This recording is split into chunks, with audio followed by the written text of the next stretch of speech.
ज्यांना ज्यांना बाप असेल आई असेल त्याच्यासारखं भाग्यवान नाही कोणी. काहीच करू नका. सकाळी उठले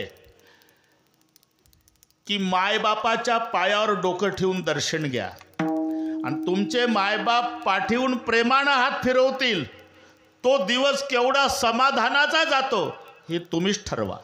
कोणाला विचारायची गरज नाही.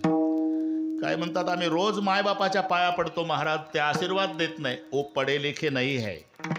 आशीर्वाद कैसा देना पड़ता उस बात का पता तुम्हारे माँ बाप को नहीं, लेकिन गलती मत करो, तुम्हारी सेवा खाली नहीं गई. माँ बाप मुंह से आशीर्वाद नहीं देते, उसका हृदय रोता है.